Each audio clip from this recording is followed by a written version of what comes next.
Welcome to Ark 2v2, where two teams go head-to-head in a giant war across all of Ark's maps, competing to be the ultimate duo. Everything from game, map, rule set, and even mods has been decided upon and agreed upon between both teams, meaning that the only thing standing between each team and victory is pure skill. Welcome back to the Ark 2v2 series. Before we get started, I'm currently trying to make it to 10,000 subscribers, and if you could help me get there, that would mean a lot to me, and thank you guys so much for watching and the support on the series. Alright, so stuff is starting to heat up on the server. People are slowly getting built up, and people are also slowly starting to find each other. Some of the solos have already said that they have found the other team, and we may buy that information off of them here in a little bit, as we are helping one of the teams right now, trying to sweeten up to them a little bit so that way they are more likely to help us. Just for context, if you guys don't know, yes, it is a 2v2 server. It is us versus one other team, but there are a lot of other solos running around to make it a little interesting, and to make it so that, you know, just because we're not on doesn't mean you're safe. And right now, to get the day started, while Jake's helping the other team, I am testing something that I thought of might work, and it absolutely does. So the idea of not having the remotes in the game was so that you couldn't just teleport back to your base from anywhere on the map. However, it seems that if you put the teleporter down, pick your location, and then pick it back up in time, you still get to teleport, which isn't against the rules because, like I said, everybody agreed on the entire rule set, and though this is kind of bouncing around the edge, I would not doubt that some of the other teams are doing it as well. So we do kind of have a remote to get back to our base now. We just have to carry a teleporter on us at all times. It is a little more risky because the extremely bright bubble of teleporter, as well as us trying to have to pick it up, is very visible to other people running by, a little bit less discreet than the remote, so the chance of someone catching you doing it is a lot higher, but it's still a little outside of what we intended because you can kind of just get back to base from anywhere on the map. Aside from the little thing that we found though, the goal today is absolutely PvP. Whether we buy it off of somebody else on the server or not, we need to get to the other 2v2, we're gonna call them Jackson's team. We need to get to Jackson's team because they are building up quite quickly in silence is what it sounds like from the other people on the server, and also it sounds like they are planning to hit our Highlands cave soon, which while that isn't the biggest problem and it's not that big of a, like, it's not gonna do too much, it will kind of expose what we've been doing and they will know that we're not built there. And honestly, the plan at this point is to keep them thinking that we're built in there and that we just don't have turrets on the outside. Already we've built gates, a bunch of gates inside the tunnel leading into Highlands cave, so that way they cannot K-cam through, and even if they blow the first gate, they're not gonna be able to see if there was turrets there or not. They'd have to blow through a lot of them. The idea is kind of just to stack a bunch of metal ones, so as they're breaking through with more anxiety behind each gate, they realize slowly that there's nothing in there, but we want to keep that as a secret as long as we possibly can. Other than defensive though, we need to start moving towards their base and trying to at least find it and start to put a plan out. And the idea is either to get their resources from them or to try and capture one of them. I don't know which one it'll be yet because we haven't found it and we don't know who will be on when we get there. But who's on right now is Nathan, who is their PvE person like I'm our PvE person. Nathan is an absolute monster at harvesting resources. He will come back with literally hundreds of thousands or millions of certain resources at a time. It is the most insane thing I've ever seen. I've had previous servers where we're all solo where Nathan has bought like a dragon egg from me for like 100,000 ingots, eaten it, and then bought another one because he accidentally ate it. He is literally like the rich man of Ark when it comes to resources. So knowing that he's been on for a few hours and that Jackson isn't, which is their PvP guy, ideally we either, like I said, buy this information off of the other team or find where their stuff is and we can break into their base and get the resources that Nathan has been stockpiling all day long. That would break them a little bit and also give us a huge advancement towards building that base inside of the puzzle cave because we are going to need so much metal and cementing paste for cliff platforms, and that's honestly probably what they're building up, as well as they're probably building up a decent amount of stuff for turrets, meaning that we will be able to have quite a bit of defense, whether we decide to put that on Highlands cave or our new cave or somewhere in between the puzzle cave and the entrance. We will find a place for turrets if we get them, but we just need to find them first. So we're going to try and help this other team out, see if they can give us some information or maybe offer them a cut of what we're going to get from Nathan, and if we can get their information, we're going to start prepping for a raid because the server's been kind of quiet and we're ready to mess that up. Now we have a few options to raid them depending on where we find them built, or like I said, buy that information. Either way, it doesn't matter. The main solo we are communicating with, his name is Jaden. Now Jaden is very new, and originally he was actually going to be on their team, and he actually opted out of it because he wanted to learn the game by himself, and it was going to be a 2v3 when we first started this. But Jaden is very new to Ark, but he spent most of his time flying around and therefore has a lot more information than us who have been stuffed in our cave trying to build as many turrets as possible. Now we could spend the time to go out and get it, but like I said, likelihood of Nathan having an extreme amount of stuff is very high, and Jaden will probably not want that much of a cut of it in order to tell us where he found their base at. Now obviously he's going to hold the information a little bit because he knows he can get something out of it, but ideally he doesn't want too much, or his idea of what he will want is skewed because he's a little newer to the game, and certain resources like ingots, electronics, or turrets may be worth much more to him than they are to us, so we may be able to offer him a small amount of them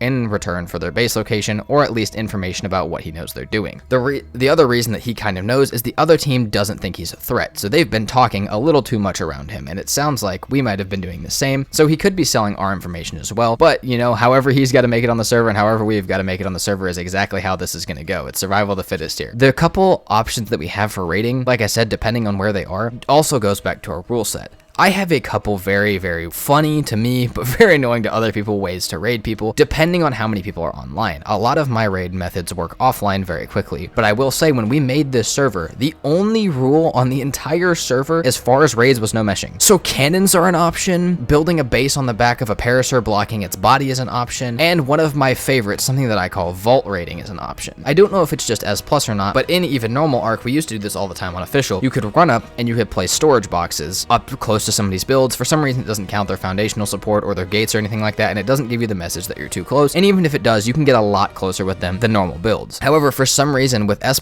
vaults, and I'm pretty sure regular ones as well, you can do the same thing. And S+ vaults, if they're built in a cave, will block ceiling to floor, and we can pretty much build a wall at base. That'll be really hard if they decide to fight back, because they can blow them up, get rid of them, or start placing turrets in other spots to try and hit us in the back. But if they're not on, and we do decide to do it like that, it'll be pretty easy to get through. We just need a bunch of ingots and cementing paste. So I'm going to start building vaults in C4 while Jake does a little bit searching for their base. And if he doesn't find it super quickly, we'll just buy the information off Jaden with either a percentage of what we find or some of the ingots that I harvest now. Before we get too much into raiding though, as far as progression, we have a lot more stuff to do. A lot of it retains to raiding, but a lot of it just retains to our server growth and all that kind of stuff. First of all, we still have babies that are growing, Argentavises from last episode, and a couple other things. I have to go get a ton of metal, and also I know, like I said, that Nathan is absolutely on just harvesting resources right now. So in the event that I can see him flying around, there's a good chance that I could catch him and follow him back to his base. On top of that, I took my lightning wyvern into the ice worm cave, not for the purpose of actually completing it, but just to grab some of the deeper drops that are later in the cave, and also kill a bunch of the ice death worms for keratin specifically, as well as hide, because we had gotten a couple saddle blueprints while I was off. Jake had found a couple, and the drops are not dropping terrible stuff. They just dropped a couple little random weapons, but honestly, for a raid later, if we didn't want to bring our best stuff, like I said, we kind of want to keep the blueprints of like the long neck and stuff out of the other team's hands. We'd be able to just kind of just bring these little weapons, and if we lost them, it was no big deal. On top of that, it was wood and charcoal, as well as a bunch of other just random resources that I needed to grab, because we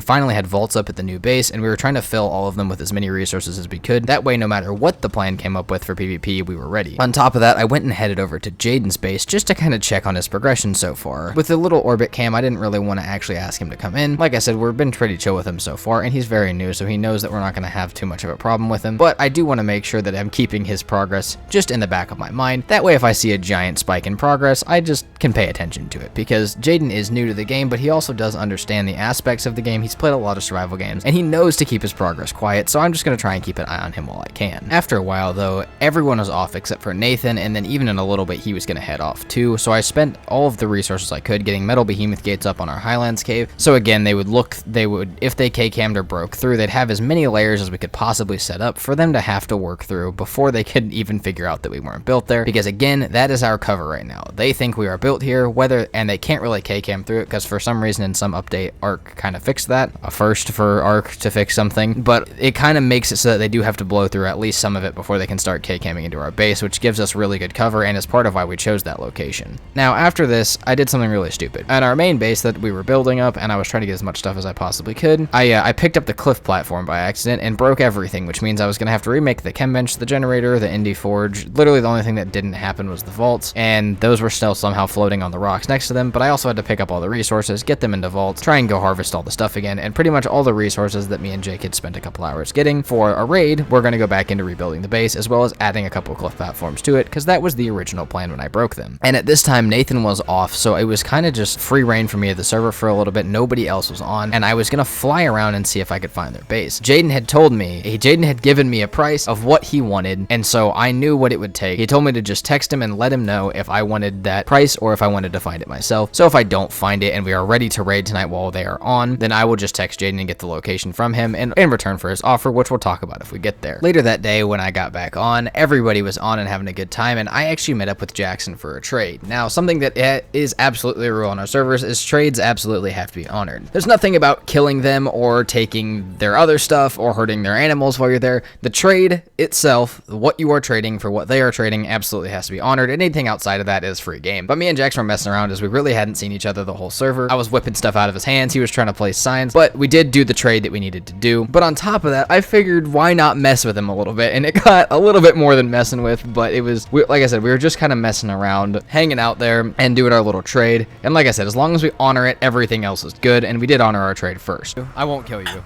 Don't kill me or hurt my bird. Don't take my shit, bro. I'm not going to. What's the upgrade from metal armor? You're a bitch. Please. He's coming. Where? Oh! He's flat, bro. Alex, it's dead. What? You just threw it into a whole bunch of things. Yeah, it's dead. I asked if you It's so wanted it dead. down there. You said yeah. Now, all jokes aside, this was a great moment and the first little, like, interaction that we've had on the server. I know it doesn't look like super deep, serious PvP, but that's because neither of us were really prepared for a fight and we were there to make a trade. I wasn't trying to kill him because I do acknowledge in our servers when we play with friends and people that we know that whatever you do to them is going to come back to you. So if I wanted to ruin the entire possibility of trades for the rest of the server between me and anybody else, I would kill him, take all of his stuff, and just leave what I traded him in his body. But realistically, that's not what I want. I do want to be able to trade with the other people on the server, and I want to have a reputation that says I don't absolutely screw people every single time. So while there is PvP, there's also a psychological game because we do know everybody that's in the server. So if I want to keep my reputation for trading, as I will actually come through with the trade and I will not do anything too stupid, then I had to be a little bit nice to him. Didn't mean to kill his bird, but it's a nice little outcome for me, as I could say that I didn't mean to. On a more serious note though, when Jake got back on, he informed me that he had already texted Jaden and agreed that we were going to take the price of just buying the base off him. Jaden only wanted metal because he was trying to metal out his base. He already had the paste. All he wanted was metal, and he was going to be offline for till tomorrow. So he said that if we raided it tonight with that information, and only if we raided it tonight, did we have to give him anything. So we figured, why not try and get it done? We are still a couple hours out from that, but why not try and get it done to where we can raid them tonight? That way Jaden can actually reap benefits from what he gave to us. So we're going to try and raid them. He wants half of their ingots that we find, as well as any turrets that we find. We agreed to give him that. We will take any cementing paste, gunpowder, bullets, the other half the ingots, any dinos, anything else that we might find, as well as we may try and take someone prisoner depending on who's on. If somebody's offline, they're absolutely getting taken prisoner. And again, I have to acknowledge that I am pretty much setting myself up to get taken prisoner later in the series, whether I'm online or offline. So we are going to have to watch out for that and people trying to knock me out on top of trying to kill me throughout the entire server after we do this. But the idea is to get as much stuff as we can from them, give part of it to Jaden so he can progress and kind of build a little relationship with him as our ally. Because like I said, he is new, but he's been on a lot, he's been flying around a lot, and everybody seems to be comfortable talking to him about what they're doing, which is making him pretty much the best person to buy information from. We were kind of waiting to see before we raid them though,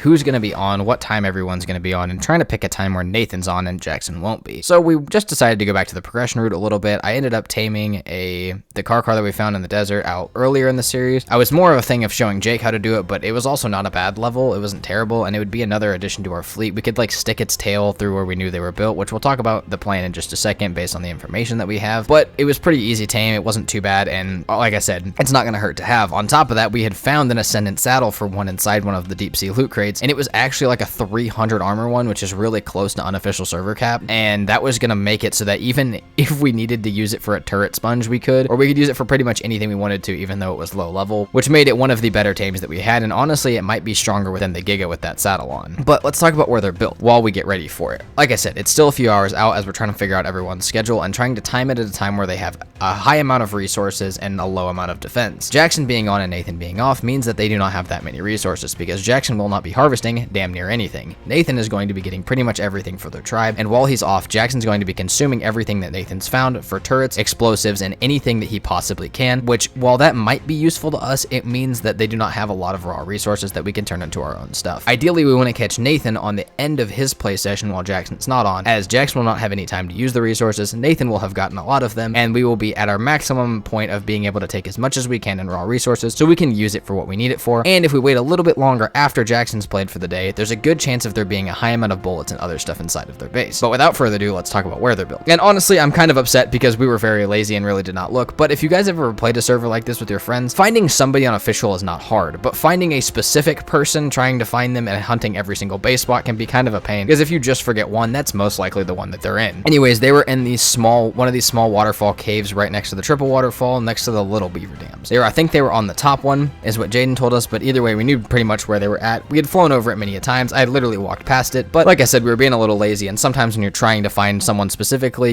that's the last place you check is where they're at. But the idea of using vaults still absolutely stands, because we have a very small entrance, and depending on how they build it, it might literally be the best way. Like I said, we could stick the car's tail in, the Bronto's tail in, fly PTs with C4 on them. We could do a whole bunch of different things because of how our server is structured, but we're gonna just kind of set up for all of them, wait for that perfect window when Nathan's on, and continue to progress until then. But we are going to raid them today. Before we get into raiding them, and while we're waiting for that perfect time to catch them with the most amount of resources we can, I found something very nice. I found another Giga right where we had tamed the car at, pretty much a respawn of where the car had been after we tamed it, and it was really easy to trap. I did a lot better this time of trapping it. I don't know how I screwed up last time's gate placement so badly, but this one would be a nice little addition. Now, it was very low level. It was only a level 30, but I couldn't remember what gender ours was, and if this one was a breeder on that 50-50 chance that it could be, then we could breed all of the good stats out of the last one, start breeding for some melee mutations as the last one was decently high level. If we could get the stats that we cared about out of that one, whether they were high level or not, if we could get the melee and health as well as maybe the stamina out of the high level one, then we could start breeding duplicates of that one and building a little army, and also those ones would likely be 100% imprinted, which would make them a lot stronger, and all we needed now, if we could build a Giga army, was a good saddle blueprint, a bunch of hide, and a good place to store them, because this would mean that when the rotating server went up, that we may be able to vote for something like Extinction and go absolutely destroy some drops and element nodes with our bred Gigas, even if they're not the craziest breeds we've ever had, simply because of the imprinting and the first high level one we found. And in no time, we were able to get it back to base. I was right, it was a breeder, so then we could leave the 2 Gigas at our cave base. This one, they could get bred and they could get raised at this other Highlands cave base, which had the air conditioners and the stuff to raise it, as well as the nanny to imprint on it, and we would just pretty much have that going while we were doing everything else that we were doing. Now, I wanted to go get an ice wyvern egg, and I know this is absolutely a thing on all servers, but it just seems so bad on Nitrado servers or whenever we play with slight mods. The ice wyverns are ridiculous. I don't know what it is. It was not always an Ark like this. It used to be hard as shit to find one that would lay an egg and actually get the egg from it, but now, for some reason, whenever we play, there are like 20,000 ice wyverns at every single location, and they will stack like 15 eggs on top of each other, which is pretty good if you can steal them, if you can get them away from the nest so you can steal them, which is what the goal was here, because you have a really high chance of getting a high level one. But the absolute chaos that is dealing with this shit when you're trying to get them is insane. However, we will use this to our advantage later when we have the Gigas up and we need some levels on them. While flying around though, Jake had an interesting idea. Why not stop by the Ice Wyvern Den with a new car saddle that we had just made? It was not the high one, but we didn't want to chance losing the really high armor one in one of these really early first raids, so we decided to make one of the blueprint ones and go test it out. But we also had both of our lightning wyverns. Due to the soul balls, we could just unsoul ball them in here, and honestly, having the car tank with the 2 lightning wyverns going to absolute town on this thing made it one of the easiest fights we've had on the server so far. But it was a good way to drop loot. It gave us a decent amount of XP, and if we really wanted to keep running it, we could. And at this time, Nathan was on by himself, Jackson was off, and we were also just waiting until Nathan had gotten enough resources, was getting close to the end of his run, which meant he had gathered a ton of shit and was just waiting for it to process. Whatever Jackson had told Nathan that he was going to need, Nathan was going to get, and when he was getting close to getting off, that meant that it was going to be time. But we also, like I said, wanted to possibly take Nathan, Jackson, or both prisoner when we went, maybe with the possibility of bailing them out for even more resources, or just keeping them in a cage for a little bit to nerf their progression. In the meantime, it seemed like Nathan was going to be on for a while, so we started building base defenses inside of our main base, just some hanging turret towers from our cliff platforms, as well as expanding our cliff platforms to a second layer that we could put a bunch of tames on from our Highlands cave, so we wouldn't have too many in there. On top of that, I only had 20 minutes left to play before I had to take a decent sized break, and in that 20 minutes, not only did I knock out one level 18 female Giga, but Jake had found a second one right as I was getting off, and with his help, I was able to knock out both. He was going to tame them while I was off, and we would come back. These wouldn't be the best things ever, but we could throw them out in the case of a raid. We could have them bullet sponge if it was the absolute last resort, or we could have them breed with a male that had a mutation to duplicate the mutation as many times as possible. So we can kind of have them for our breeders, we can kind of have them from extra, but in any case, we've tamed all the Gigas gigas on the server that we've seen so far, which means the other team probably doesn't have any. And while I was off, man did Jake put in work. Not only did we have a bunch of ice wyverns, some of which were almost dead, but they were alive, raising in the 200s, which I know, again, I don't know what we're going to use them for, but we're going to have them. And on top of that, he had managed to tame a Quetz by himself using his Griffin, which we had, and we could put turrets on it because that's part of our servers. We can do that. We could build a base on it, we can hide stuff on it, or we can maybe use it for some more devious things like kidnapping the other team if we really want to, which I think was why he tamed that in the first place, was so that in case we wanted to build a little prison cell on the back of it and take them back to our base, we absolutely could. Also, in the meantime, Jake had pumped all of our levels into our speed dragon and leveled it up a little bit, so it was now the fastest dino that we'll probably ever see on any of these servers, but it was really good for trying to find bases. On top of that, I was absolutely gaslighting Jackson on how good our base was, telling him it's not how big it is, it's not how powerful it is, but it's just how it's built, because he was talking about how he knew that we were in Highlands Cave, he was coming for us soon, and that we better start putting defenses up outside if we wanted to keep him away. And I could not help but laugh in game chat with Jake as we were just telling him, don't worry, the way it's built will just confuse you and you'll never be able to get in. It was one of the best times that me and Jake have ever had messing with Jackson. And the funniest part about it is Jackson was likely messing with us. He probably knew we weren't built here or that we had multiple bases at minimum and was just trying to mess with us and scare us to trying to put up a bunch of our resources into a base that he likely knew we weren't really using. But on top of that, like I said, giving him this, telling him how well it's built on the inside and stuff is probably giving him at least some anxiety that maybe they should blow in and check and go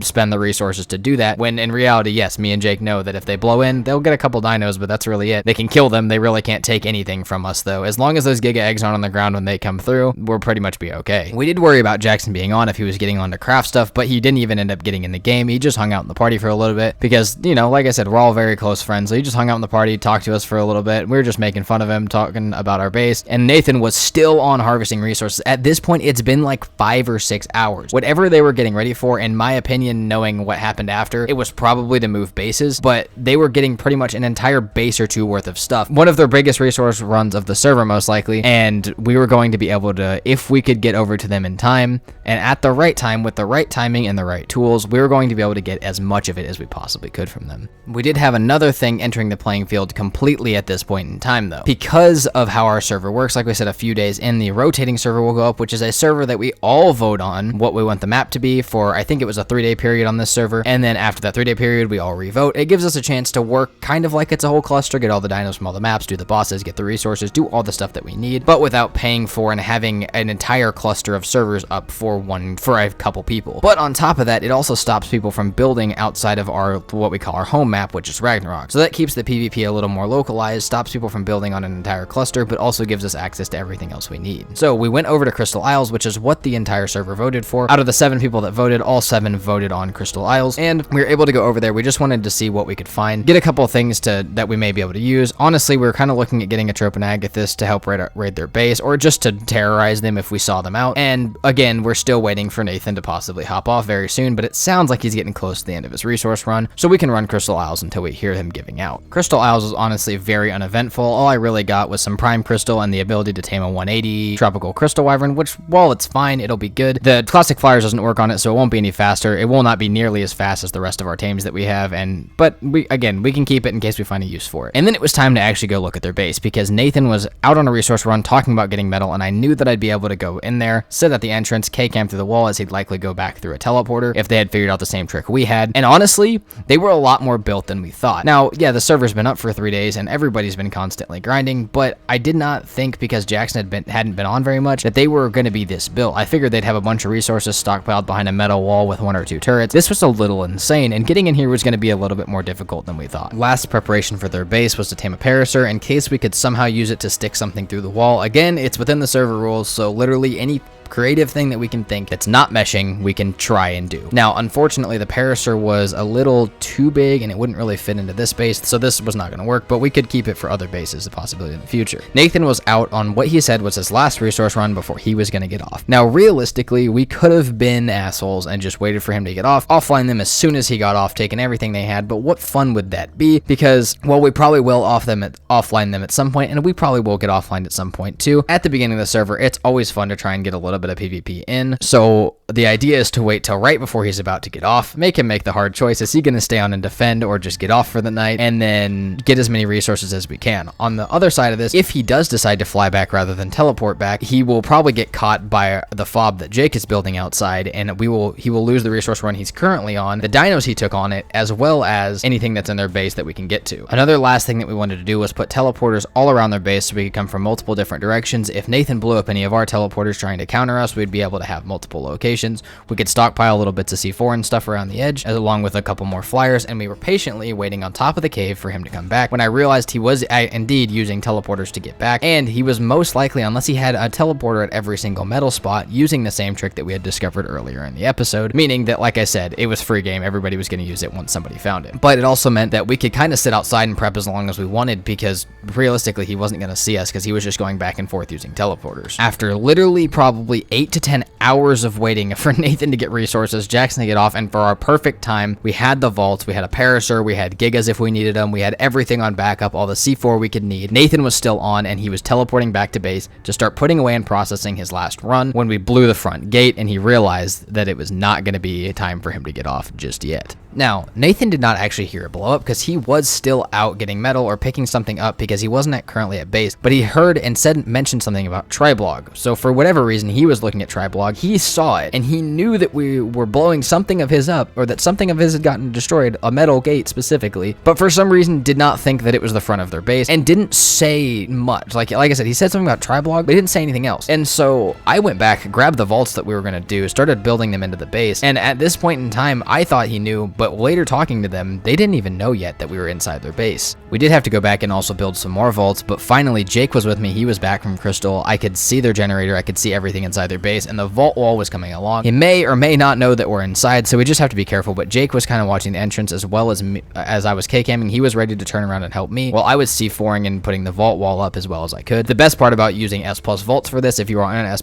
server and they allow you to raid like this, or they haven't made a rule against it, is they snap to each other, which makes them a lot easier to place like this, and kind of gets rid of the rule of the foundation being too close or the enemy gate being too close. It makes it a little easier. But Nathan heard us get hit by a turret one time when I peeked around the corner. He said, "Alex, why are you outside my base?" And then it was full blowing time. We had to start getting in quick because who knows what Nathan would do. He could popcorn, he could start making more bullets, he could start turning those resources into things, he could start moving them to somewhere else that they had hidden, or he could start putting them in a dino and hiding the dino or flying it away. So we had to be very careful and very quick about how we were going to do this. We did not want to lose any of our gear to him, but we did not want him to get away with anything. Wait, he's literally inactive. I think I have second monitor, and I can shit talk Jackson while I'm playing the game.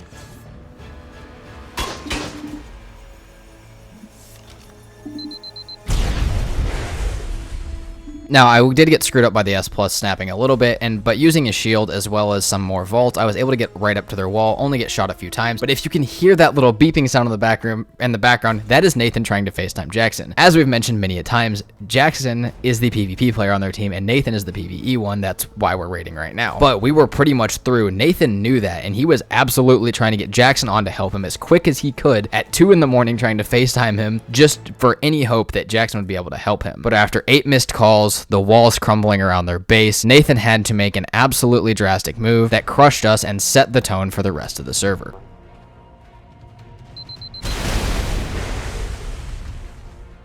Are we not on speed?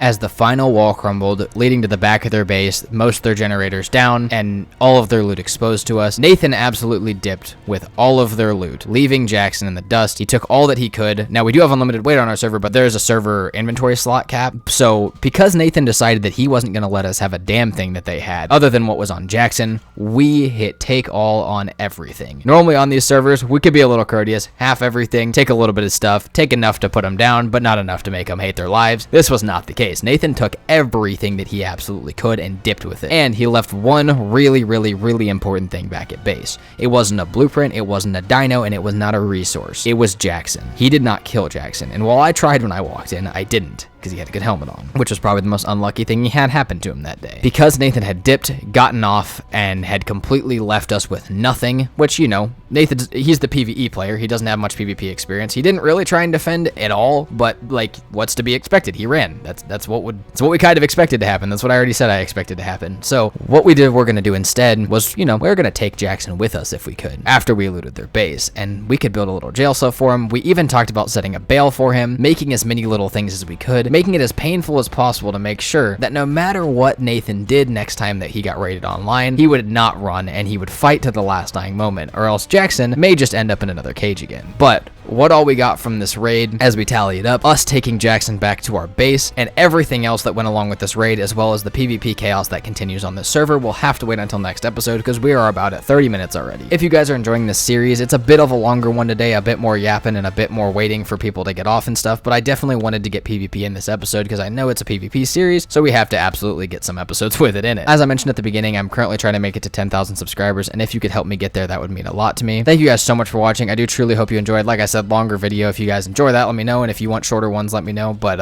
thank you guys so much for watching. I do truly hope you enjoyed, and I will see you guys next time. Peace out.